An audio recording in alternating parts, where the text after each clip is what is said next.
So good morning, friends. Welcome back to Saturday Club of Baroda morning meeting. And today we have very seasoned member of our club, that is Dr. Kiran Shah. He is an internal medicine physician. He is a senior consultant physician based in Baroda, and he has more than 3 decades of experience. He is director of Spandan Multi-Speciality Hospital. And to his credit, he has several presentations at national and international conferences. And he is very active part of our Saturday Club of Baroda meeting. And many speakers which I invite are through him. And to his efforts, I am very grateful to you, Dr. Kiran Bhai, for always helping me to find Thank you. It's my pleasure. And we look forward to your talk today on EDKA in the era of SGLT2 inhibitors. So over to you, Kiran Bhai. You have about 40-45 minutes, and then we can keep 10 minutes for discussion. Yes. So good morning to respected teachers, all senior colleagues, and my friends also. So today we are going to have a very good topic, that is EDK in the era of SGLT2 inhibitors, at the same time GLP-1 receptor agonist in this era also. Let me first define what exactly you mean by EDK and SGLT2 inhibitors. So I think most of the people or most of the physicians and doctors know what exactly the EDK, that is euglycemic diabetic ketoacidosis. Okay. EDK means euglycemic diabetic ketoacidosis. Till now, we are very much aware about the DKA, that is diabetic ketoacidosis. And now we are going to discuss the euglycemic diabetic ketoacidosis. Though this term is also something not appropriate according to me, because this euglycemic diabetic ketoacidosis is not happening in diabetic people. It is also now occurring in non-diabetic people also. So probably this EDK is not a proper terminology. It should only be EKA, that is euglycemic ketoacidosis. Okay, so euglycemic diabetic ketoacidosis is an emerging, dangerous, life-threatening complications of diabetes. Again, second thing, in this short form, what I have used the SGLT2 inhibitor. Let me also tell you that, because many of senior doctors are here, that you must not be aware of that SGLT2. SGLT2 inhibitors and GLP-1 receptor agonists are nowadays the most important molecule available in the market. They both are used in basically for the treatment of diabetes. Now they are not only useful in the diabetes, but it also useful in the cardiovascular and renal prevention treatment. At the same time, they are also useful in anti-obesity management also. So now you can know that SGLT2 inhibitors, GLP-1 receptor agonists are very important molecule available at present in the market. So SGLT2 full form is that it is sodium glucose transporter 2 inhibitors. Okay, these are the receptors available in the kidney renal tubules, and it helps in glucose metabolism. So we'll go with this particular background ahead. This euglycemic diabetic ketoacidosis is an emerging, dangerous, life-threatening complications of the diabetes. It is a form, or we can say that it is a variant of diabetic ketoacidosis known since the early 1970s. So it's not new also. It is already existing since 1970. The incidence of EDKA is increasing with the increasing use of sodium glucose transporter type 2 inhibitor drugs. Even the sodium glucose transporter type 2 inhibitor, what I told you is the medications are highly effective in achieving target hemoglobin A1C levels in people with type 2 diabetes. So it is basically anti-diabetic medications.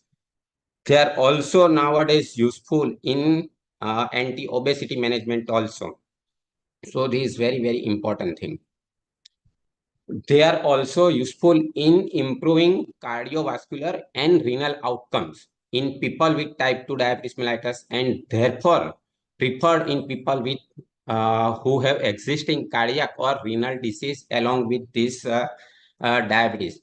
So you already know that cardiovascular and renal problems are the most important comorbidities or complications associated with the diabetes, and they account for nearly more than 1/3 or more than 2/3 death, particularly mortality in diabetic population. Now, what these SGLT2 inhibitors? First, we already know that there are three most important SGLT2 molecules which are available right now. That is, one is the canagliflozin, second one is dapagliflozin, third one is empagliflozin. You already aware of this. And even in India, remagliflozin is also available. So first introduced was the canagliflozin. It was the first to be approved in 2013. Shortly after its approval, reports emerged in 2015. Means it was introduced in the US market in 2013, and in 2015 only this problem came into the picture. That is 2015 regarding SGLT2 inhibitor related cases of diabetic ketoacidosis. Since then, with the rising use of SGLT2 inhibitors, there has been increasing recognition of EDK as more cases are reported. So we already aware about the DK, that is diabetic ketoacidosis, but euglycemic with normal glucose level, this terminology is increasing, and events of this EDK also in rising trend. As per one article, or what I came to know from this searching literature, that there is tremendous rise in the prescription of SGLT2 inhibitor as well as GLP-1 receptor agonist in across the globe, not only in the US after 2013 of its introduction, because we have already seen that it is not only useful for diabetes but also useful for cardiovascular and renal outcomes as well as anti-obesity means. As per that particular article, there is nearly 300-fold increase in the prescription rate of these SGLT2 inhibitors after 2013. So you can say that it is a very potent molecule nowadays being used.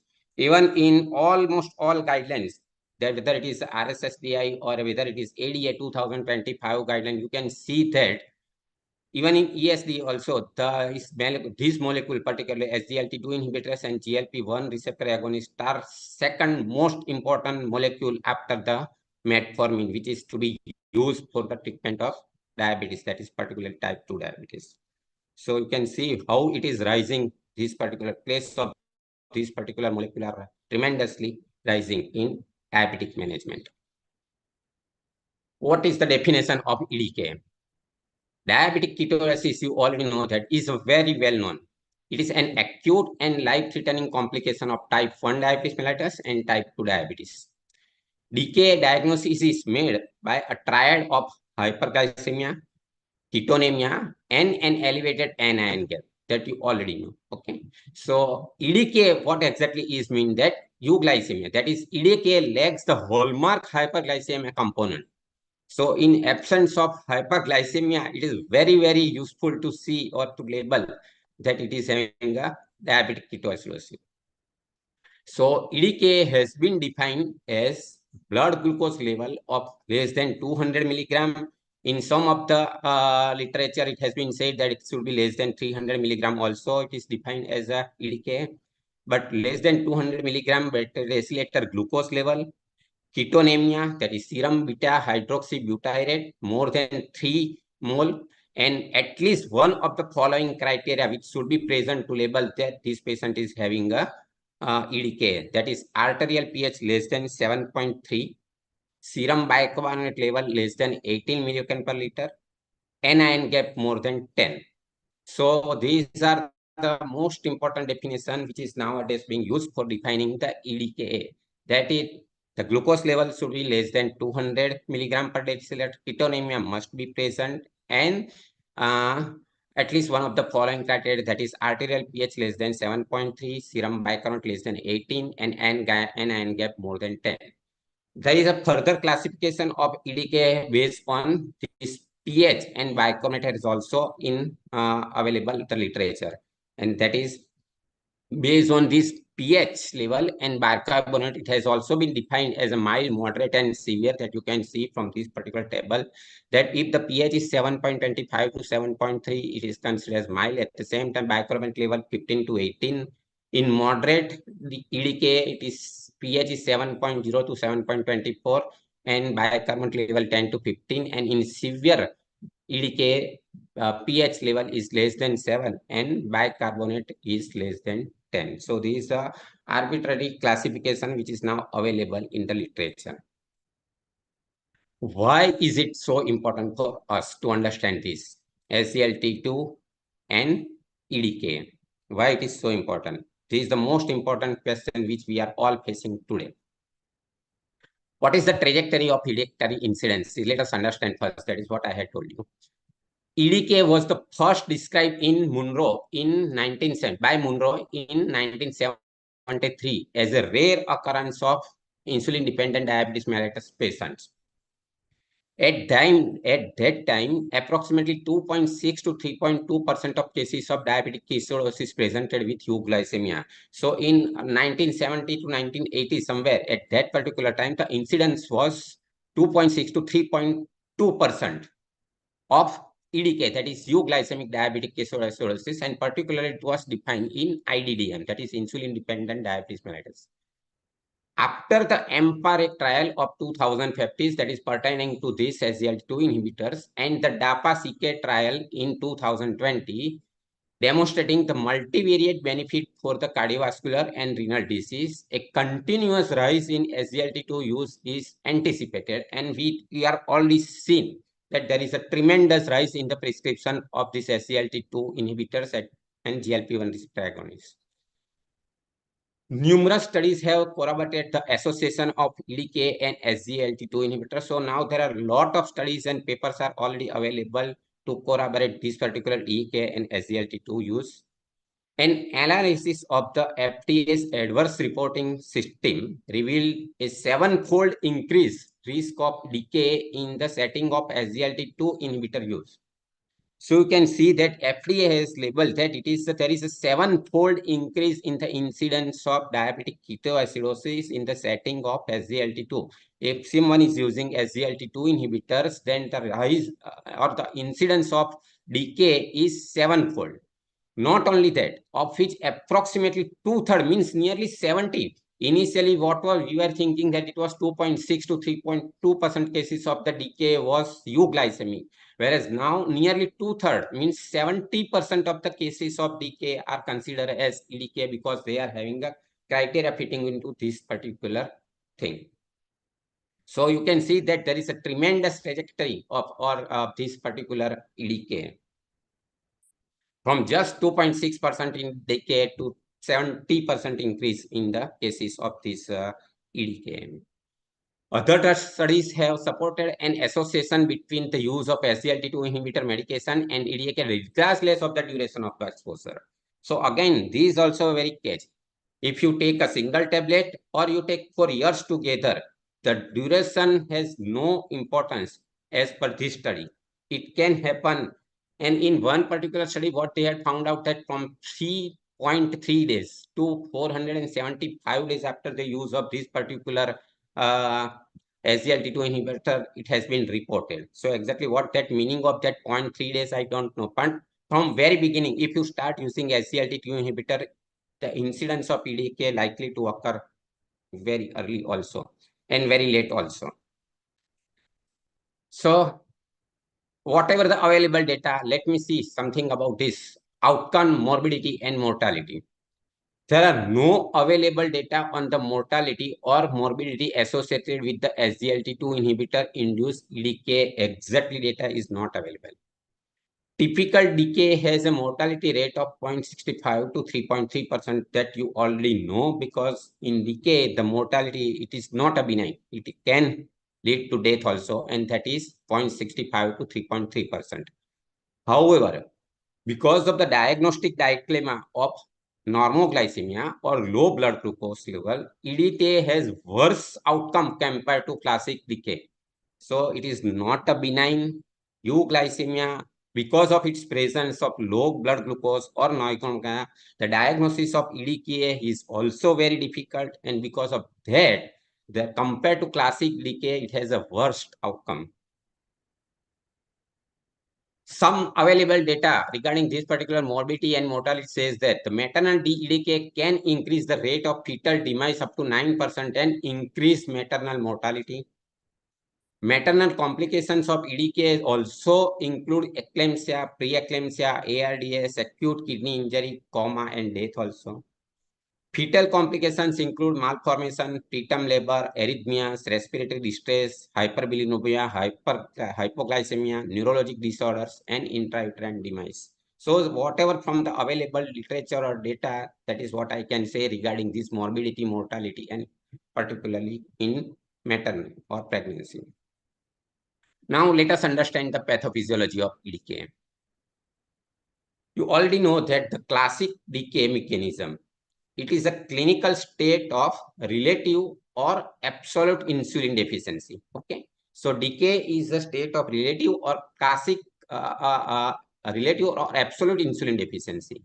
Second thing, there is excessive counter-regulatory hormone response. So basically, decay is a state in which there is a relative or absolute insulin deficiency, whereas excessive counter-regulatory hormone response. So these are the two most important mechanisms of decay, classic decay.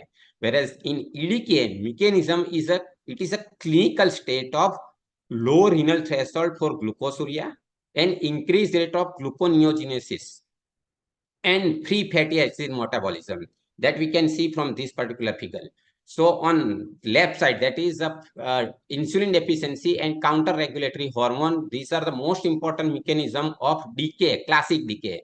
Whereas on the right side, that is in state of presence of SGLT2 inhibitor use, this is a particular the mechanism.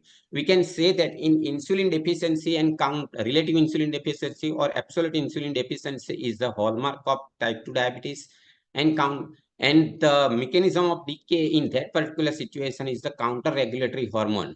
So all these two events, that is insulin deficiency and counter-regulatory hormone, will ultimately lead to proteolysis, gluconeogenesis, glycogenolysis, lipolysis, and these in turn lead to glucose production and ketone production. So there will be a hyperglycemia and ketoacidosis, which in turn lead to diabetic ketoacidosis. Whereas in presence of SGLT2 inhibitor use, there is a inhibited renal reabsorption of the glucose. So what is the most important thing? There is a lot of glucose is lost in the urine. So there will be a glucosuria. At the same time, there is a sodium is also lost. So there will be a negative fluid balance also. These two important things contribute to the presence of EDK also. So this is the most important pathophysiology which we are supposed to keep in mind. So SGLT2 inhibitor increases the renal clearance of glucose from proximal renal tubular mechanism. That is the mechanism of its anti-diabetic action, that SGLT2 inhibitor increases the renal clearance of glucose and thereby that decreases the glucose in the blood. It increases the hepatic gluconeogenesis because of the low insulin level with augmentation of the urinary glucose loss with SGLT2 inhibitor. So whenever there be a glucose is lost, there will be also insulin level also decreases. That is also one of the important mechanism.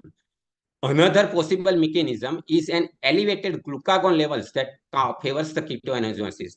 Okay, so this is also one of the most important, that there is a glycogenolysis and ultimately there will be production of the ketogenesis and ketoacidosis.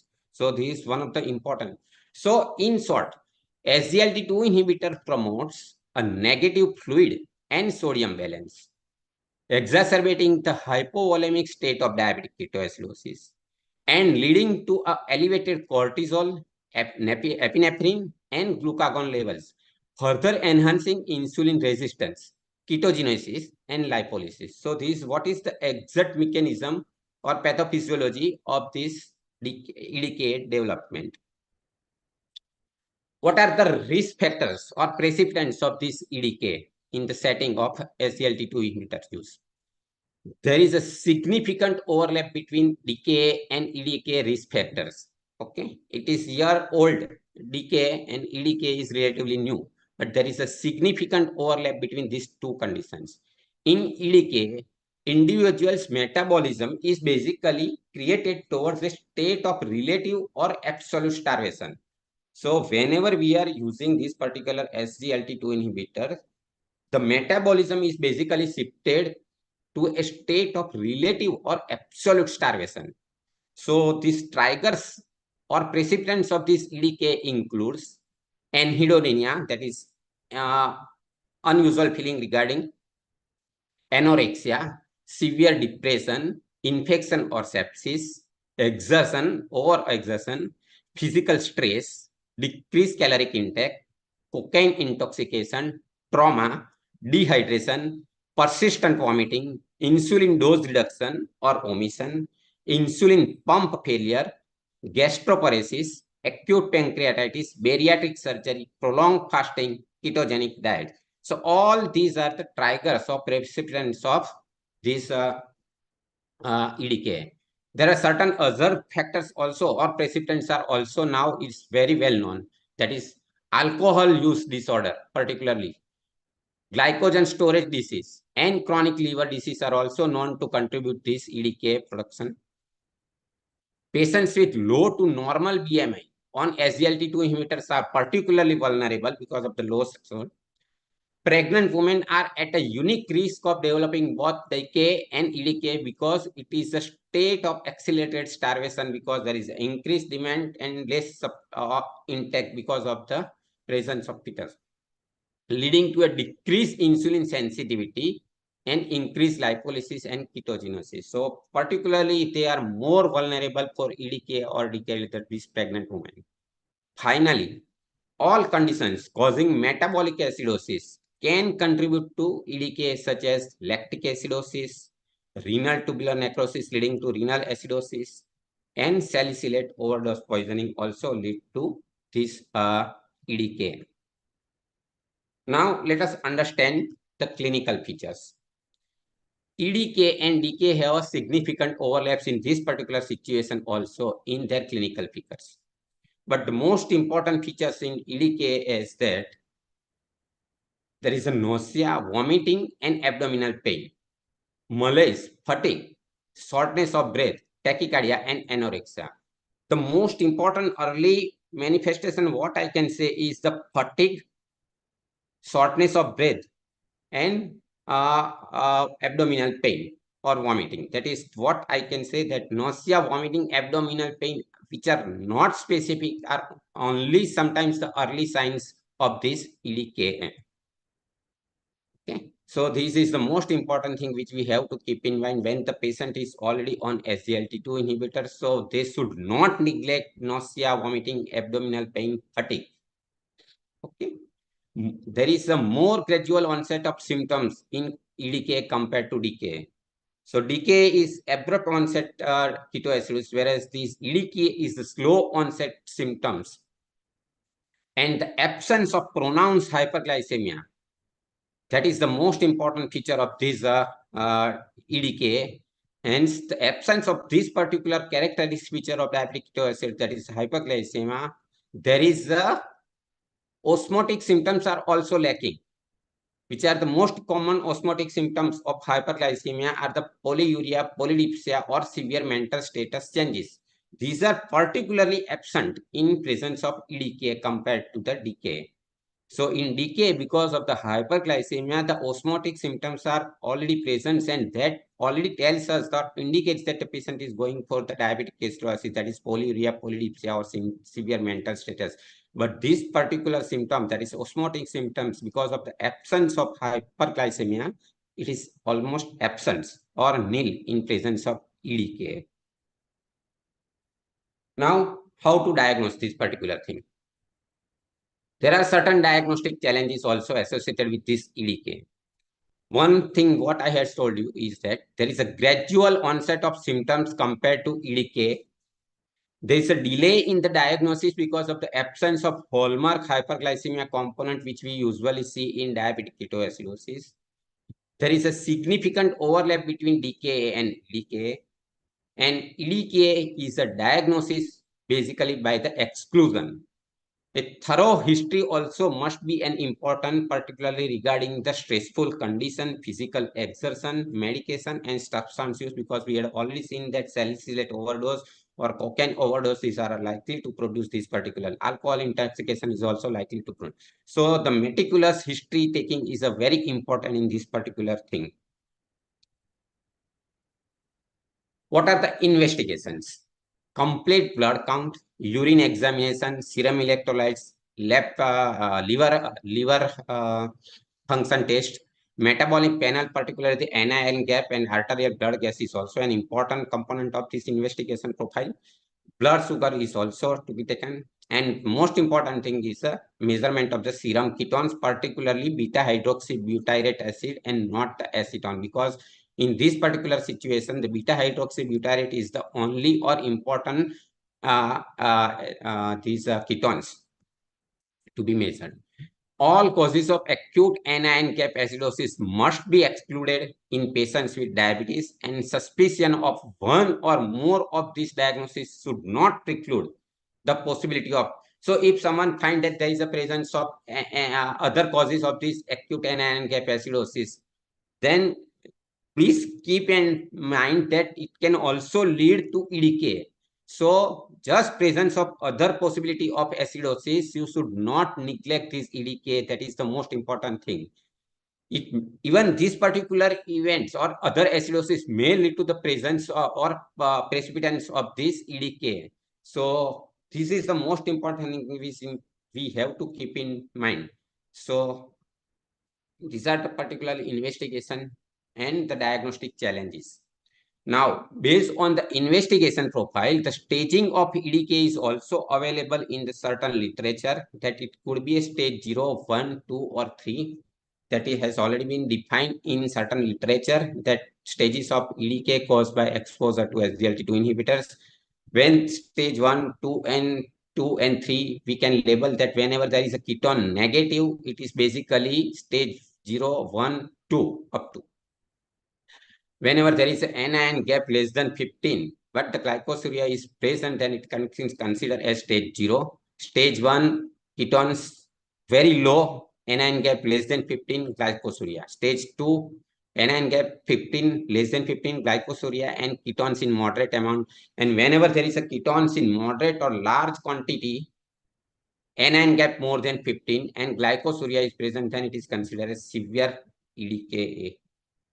So these are particularly arbitrary stages of this EDK in presence of SGLT2 inhibitor use. Now, going to the treatment aspect. The treatment of EDK parallels that of diabetic ketoacidosis, except that the risk of relapse into DK is high in the setting of SGLT2 inhibitor use. So we have to keep in mind that treatment of EDK parallels to that of diabetic ketoacidosis, except that the risk of relapse into diabetic ketoacidosis is high in the setting of SGLT2 inhibitor use. What are the basic principles of EDK treatment? One is the most important thing is the IV insulin infusion to be used. IV dextrose, that is the most important thing, 5% or 10% to maintain blood glucose level between 120 to 180 milligram per deciliter. Advanced diet and give carbohydrate to replenish the glycogen. So again, once you use this insulin infusion, IV dextrose to maintain the blood glucose level, then you go ahead for the giving the carbohydrate diet, because there is a glycogenolysis. So to replenish this glycogen, we have to give this particular carbohydrate after its recovery treatment or in the part of the treatment of this decay. Monitor ketones and anion gap. That is the most important thing. So in diagrammatic presentation of this treatment of EDK, the most important thing in EDK, we already know that it is a ketonuria and anion gap. So we have to give IV insulin infusion at the rate of 1 to 2 units per hour. IV dextrose, that is 5% or 10% to maintain blood glucose level between 120 to 180 milligram per minute. Then you advance for the carbohydrate diet to replace the glycogen and closely monitor the ketones and anion.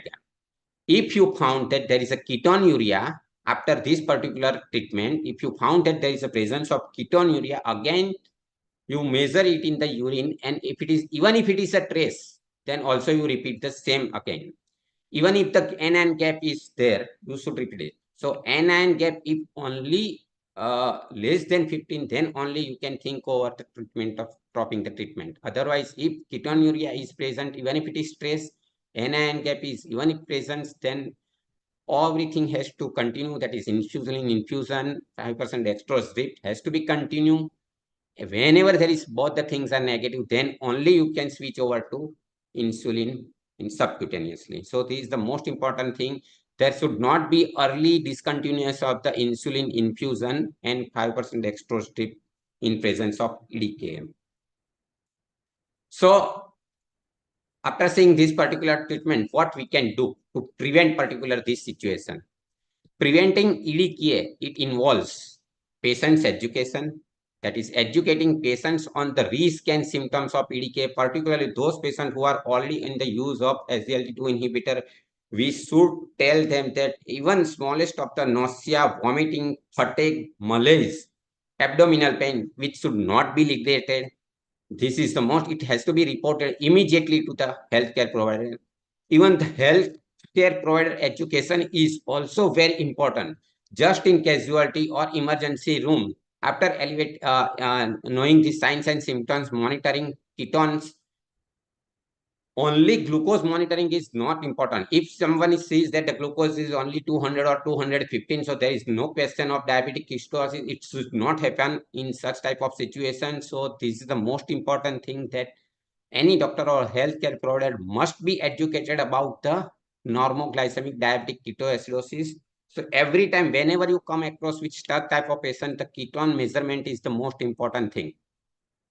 Now the keto strips are also available. Instead of glucose strips, keto strips are available, and that has to be told to the patient as well as the health provider. So monitoring patients of diabetes on SGLT2, these two important things, glucose as well as ketone, has to be monitored even on the OPD base also. The sick day rule has to be applied in such situations, and everyone must be taught about this particular situation, patient as well as the healthcare provider. Guidelines on the managing blood glucose levels during illness is the most important thing. Close monitoring, regularly monitoring patients for signs of EDK, particularly presence of ketones, and glucose monitoring is the most important thing. Certain important things to be remembered while treating this particular situation. In the acute setting, SGLT2 inhibitors should be paused. Means whenever there is EDK takes place, this thing has to be stopped. Means the use of SGLT to be stopped. That is the most important thing.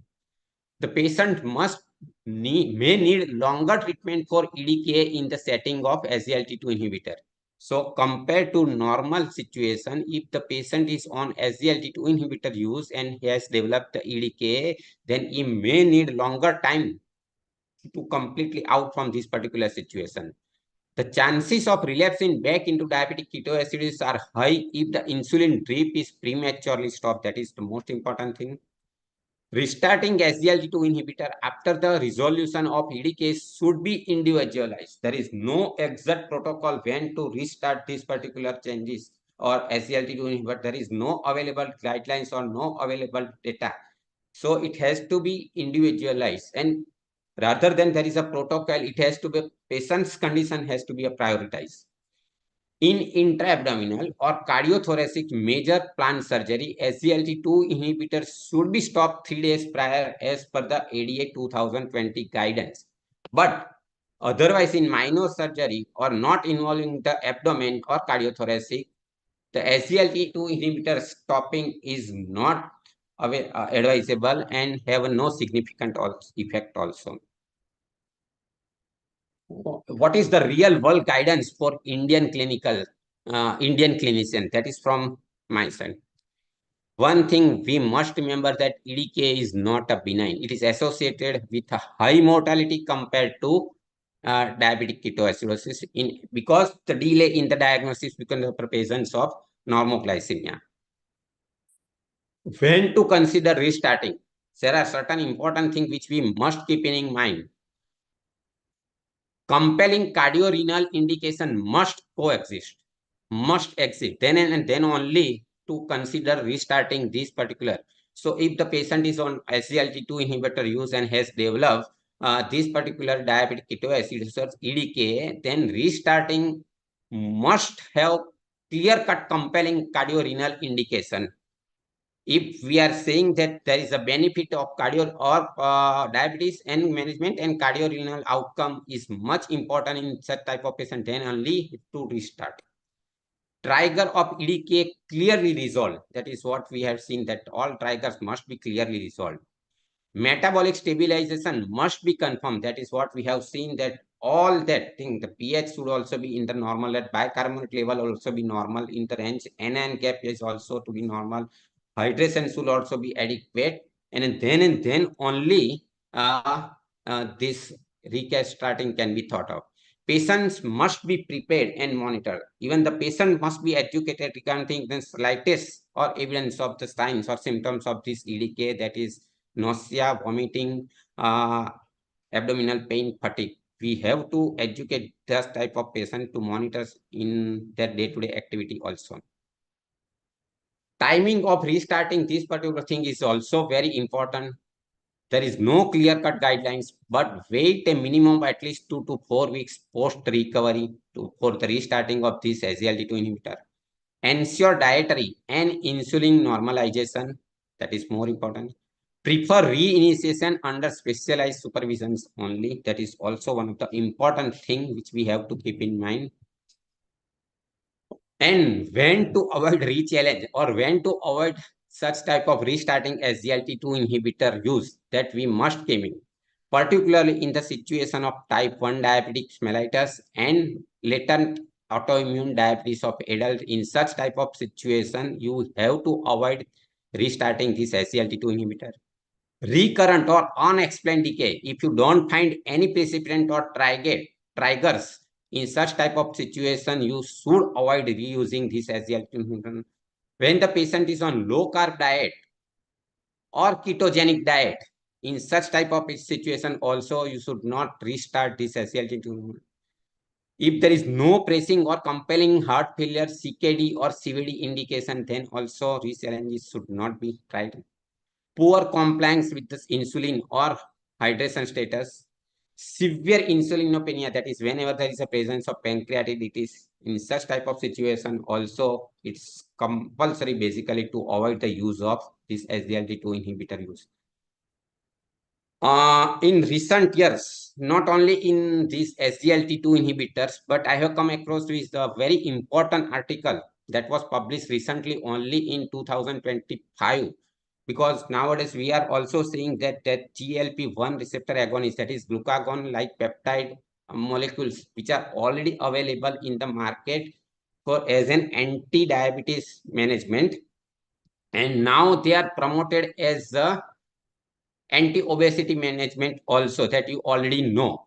So I come across with such type of articles in which it has been clearly mentioned that GLP-1 receptor agonist causing euglycemic ketoacidosis in patients without diabetes also. That is, from very beginning I told you this nomenclature is wrong. It is not EDK, it should be only EKA. And a good article is also published in this. Whenever you are using this GLP-1 receptor agonist also, like what are the GLP-1 receptor agonist, you already know that it is semaglutide, dulaglutide, tirzepatide, like that. So whenever you are using this GLP-1 receptor agonist also, then also there are chances of precipitance of this euglycemic ketoacidosis. In that particular situation, my humble request to all clinicians is that always consider EK in patients on GLP-1 receptor agonist with unexplained metabolic acidosis, even without diabetes. So those who are using that particular molecule for anti-obesity management, such type of situation may arise. Monitor for GI side effects which can precipitate ketoacidosis. You already know that GLP-1 receptor agonist as well as this SGLT2, they are likely to produce these GI side effects. So whenever there is a GI side effect, not only consider that it is because of these molecules, but it can also be the evidence of EDK. Insulin therapy, IV fluid is an effective in GLP-1 also. Educate the patient, warning signs, fatigue, vomiting, and confusion. That FVC is the most important thing which we have to take into consideration. I think that is all what I want to come in the presence or era of this SGLT2 inhibitor use and GLP-1 receptor use when it is widely being practiced across the globe. Okay. This is what I want to tell you. Thank you, Kiran bhai. Can you please stop the screen sharing? Yeah, okay.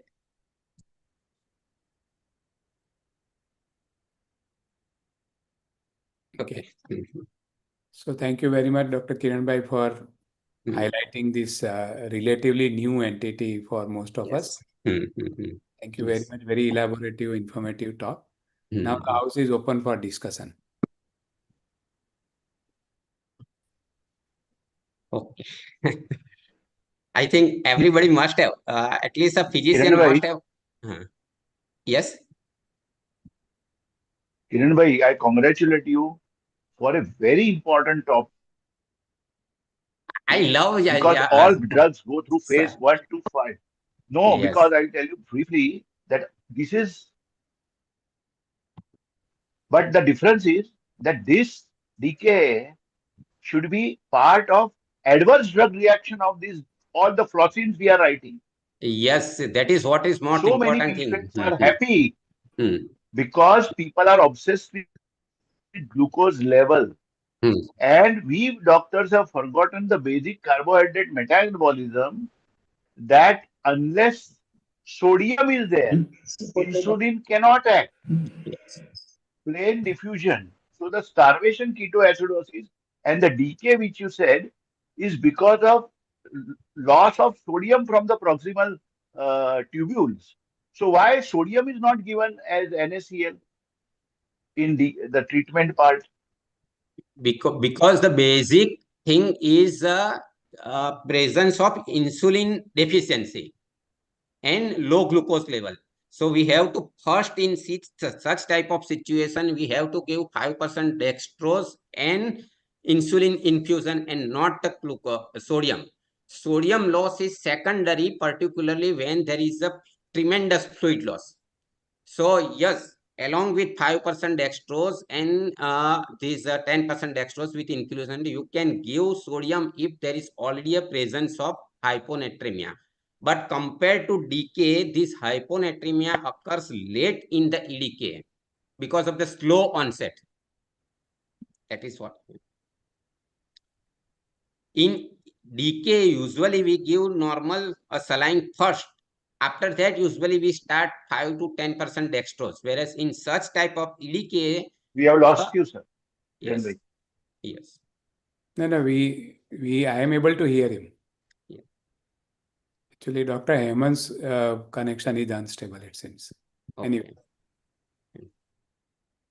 So sodium can also be given in such type of situation after measuring the level, but it is basically a fluid loss. So once you correct the fluid, then the sodium is also corrected.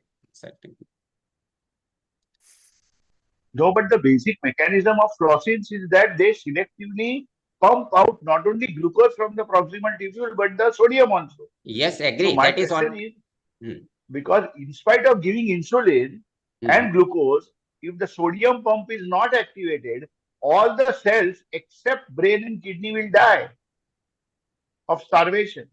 Yes, I agree with you that along with this, with 5% dextrose and sodium can also be given, but after the measurement of this sodium, if it is found less. Because we are already giving fluid. So once you will replace this fluid, the sodium will automatically correct it. But this should be included in adverse drug reaction of all the fluoresceins. It should be in a red letter on all the strips. Yes. It has to be according mentioned. To the ethics committee, according to the ethics committee guidelines and DGSCO, which new molecules we review, all the drug reactions have to be reported. But after phase 4, this is the phase 4 post-marketing. So physicians like you and those who have made this condition aware of the starvation of cells despite having some 200 glucose. That is a unique condition because of the drug induced. Yes. So does metformin cause acidosis? Yes. It basically causes lactic acidosis, basically. Is it a very serious problem because metformin is being used like aspirin today?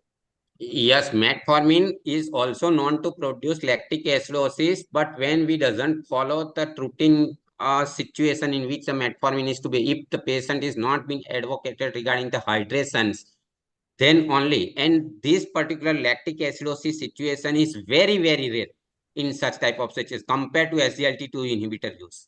So that is most important. I had hardly seen 1 or 2 cases after using this metformin. Lactic acidosis can Kiran bhai, happen. we have lost you. The important advice you are giving. No, actually, Hemant, your connection is unstable. We are not able to hear him well. Anyway.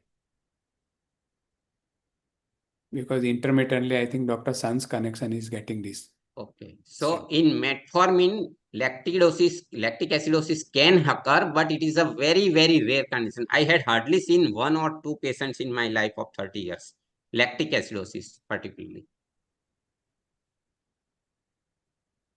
Right. So if there are no more questions or comments, I think we can end the session here. Thank you very much, Kiran bhai, once again. Oh, yes. Being with us. Thank you Thank you all all. for your participation. Okay. Okay. Meet Thank you. next Saturday again. Thank you all. Thank you.